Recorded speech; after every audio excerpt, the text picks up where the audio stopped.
Hey, so I have an update on the pre-launch of the Great American Choral Reef. I met today with Doreen Fryling, Dr. Doreen Fryling, and um, the I'm drawing a blank again. I just typed the name of the group. The Southside High School Chamber Singers, and they were great.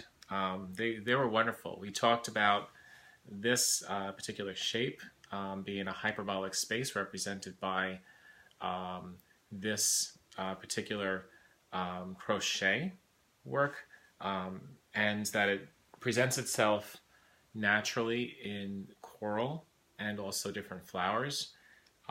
And we sang that pitch. We talked about the shape of it and how the pitch goes up and then down underneath. And 4 volunteers, one from each section, worked with their sections on creating their idea of what that hyperbolic space would sound like. And then we started combining parts. So the sopranos and tenors, well, actually it started with the altos. The altos were first, and then the altos sang and the basses did theirs with their leader. And then we combined the sopranos and the tenors so that they were doing theirs. What the leader did was picked their note, and then they, let me get rid of that, and then they demonstrated using different parameters of dynamics and vowel shape and temperature of vowel and rhythm, and they chose all these different parameters to set what their hyperbolic space was going to sound like. And then we put it all together.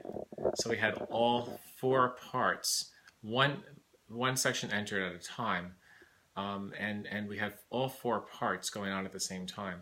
So we had this beautiful sound of a coral reef, the Southside High School Choral Reef of Rockville Center, which was really cool.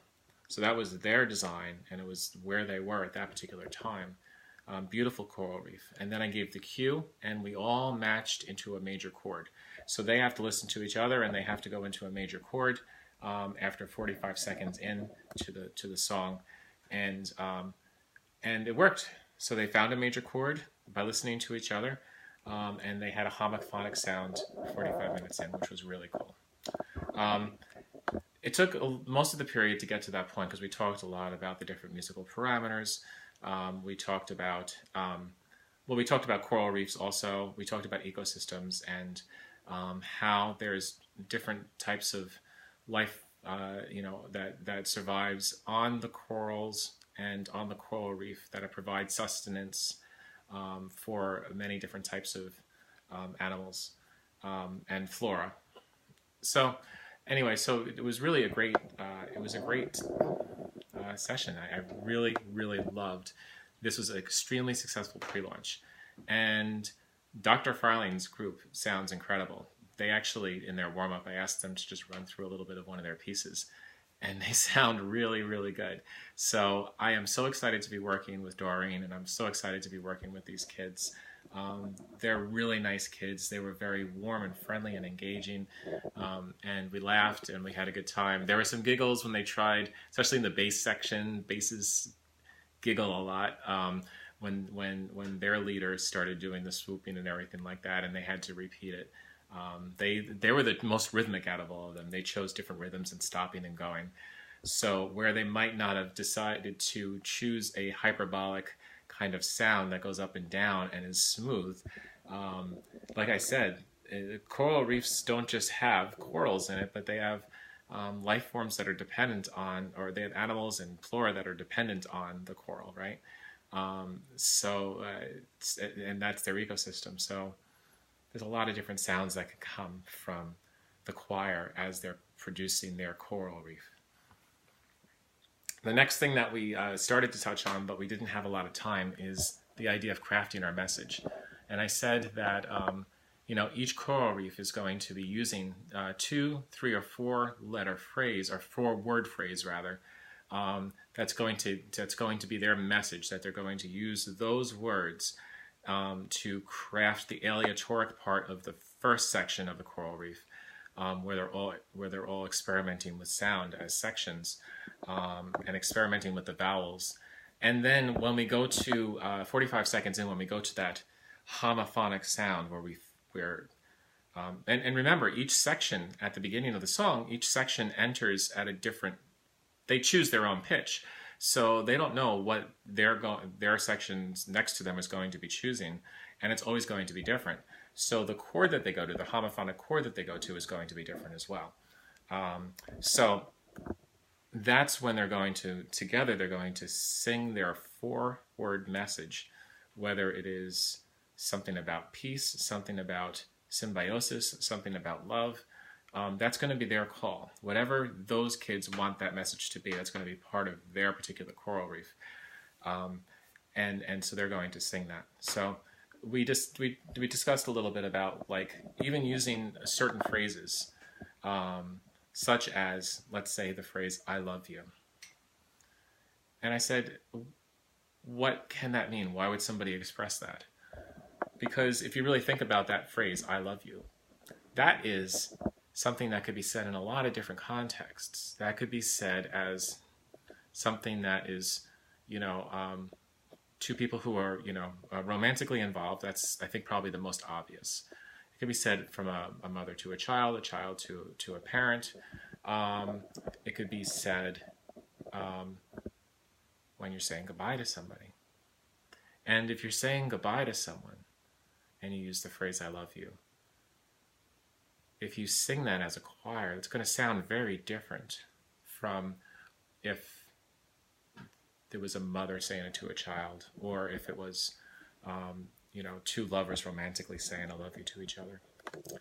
I even brought up another one, which I thought, I want to expand on this a little bit, but if you say I love you to somebody to express your feelings, to try to intervene from them doing something self-destructive to himself, right? That I love you might be more urgent. Maybe even angry because you're frustrated, scared even.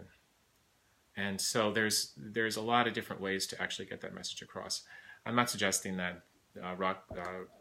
Rockville Center will want to do that particular message, for their particular choral reef, but it is something that was a phrase that we could talk about how that could be actually used. Those 3 words could be used as their message in the choral reef, and how it could be used in different ways. So that message, those 3 words, can be can create a lot of different types of emotions depending upon how you want to use that. And maybe even whatever each choir chooses when they do choose a phrase, and if it can be used through different emotions, going into the homophonic section at 45 seconds in, they might decide to experiment with using it first in one way and using it and then singing the same words in a different way, depending upon how they want to craft that particular part of the song. And so that's really the as far as we got in the 45 minutes or the 40 minutes that I was with them. Again, they're a wonderful group. I am really excited about the Great American Choral Reef and the Prelaunch, and I think that we're really going to. I can't wait to show this, to share this with people at the ACDA Eastern Conference in Pittsburgh, because I think that this is going to be really something special. And what will be really cool is when we get another, other choirs that are going to join in when this is launched, and they're going to be able to partner with other choirs, either choirs that they know, or else choirs maybe across on the other side of the country, who want to express a similar message. And then, so they each do their own aleatoric section at the beginning for the first 45 seconds. And then when they go to homophonic, they go to their own chords. And what we're going to do is when we record them, we're going to put them on different tracks. So we're going to actually have individual choral reefs, and then larger choral reefs, and to build upon 2 choirs with the same message, and what that would sound like with both of those choirs singing at the same time on different tracks. I think that'd be really cool, especially when they go to the homophonic section, and you have 2 chords. Imagine they chose the same chord, but you might have, most likely, most of the time, you'll have completely different chords from the 2 choirs. So that'll be really cool. And one thing that I was thinking about too, like I said, each of these choirs chooses their own message. This could be high school, it could be middle school, it could be elementary school choirs, it could even be college choirs. Each choir chooses their own message. I think that it'll be really neat to hear what their messages are and not only overlap messages that are congruent with each other and in agreement with each other, but what will be really interesting is to experiment with putting two messages together that might be contrary to each other or opposing views of the world. I just think that might be interesting. I don't know. This is all just a great experiment to see how color shapes a message, how the message shapes color, and how it sounds when two choirs that have the same message and are doing the same experiment, how they can overlap with each other, and then having two choirs that have different messages altogether, if they overlap, what that sounds like. It's going to be fun. It's going to be a lot of fun.